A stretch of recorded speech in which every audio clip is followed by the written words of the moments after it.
அளவுல காஃபி ஏற்றுமதி செய்யறதுல இந்தியா வந்து 5வது இடத்துல இருக்கு. அதே மாதிரி உற்பத்தி காஃபி உற்பத்தியில பாத்தீங்கன்னா இந்தியா 7வது இடத்துல இருக்கு. சோ உற்பத்தியில 7வது இடம், ஏற்றுமதியில 5வது இடத்துல இந்தியா இருக்கு. கடந்த 11 ஆண்டுகள்ல இந்தியாவுடைய காஃபி ஏற்றுமதி அப்படிங்கிறது சுமார் 125% உயர்ந்து எவ்வளவா இருக்கு அப்படின்னா $180 கோடி மதிப்பா இருக்கு. காஃபி ஏற்றுமதி லாஸ்ட் 10 இயர்ஸ்ல 125% அதிகரிச்சிருக்கு அப்படின்னு சொல்லிட்டு தெரிவிச்சிருக்காங்க. 2014 to 15 பாத்தீங்கன்னா $80 கோடி தான் நம்ம வந்து காஃபி ஏற்றுமதி செஞ்சிருக்கோம். அது 2023-24 அதாவது 10 இயர்ஸ்ல 128 கோடி அதிகரிச்சிருக்கு.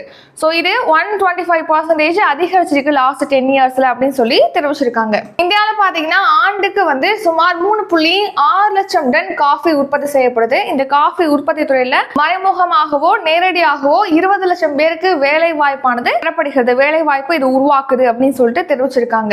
அடுத்து நம்ம நாட்டுடைய முக்கியமான காஃபி உற்பத்தியாளர்களாக எந்தெந்த மாநிலங்கள் அதிகமாக காஃபி உற்பத்தி செய்யுது அப்படின்னா தமிழ்நாடு, கர்நாடகா, கேரளா ஆகிய மாநிலங்கள் தான் காஃபி அதிகமா உற்பத்தி செய்யறாங்க. அடுத்து காஃபி உற்பத்தியாளராக இந்தியா பாத்தீங்கன்னா உலக அளவுல 7வது இடத்துல இருக்கு. ஏற்றுமதியாளராக உலக அளவுல 5வது இடத்துல இருக்கு. சோ உற்பத்தி பங்கு உலக அளவுல மொத்தமா காஃபி உற்பத்தி செய்யறாங்க இல்லையா, அதுல இந்தியாவுடைய பங்கு அப்படிங்கிறது 3.5% இருக்கு. அதே மாதிரி ஏற்றுமதியில பாத்தீங்கன்னா இந்தியா வந்து 5% பங்கோட 5வது இடத்துல வந்து நம்ம இந்தியா ஏற்றுமதியாளராக இருக்கு, காஃபி ஏற்றுமதியாளராக.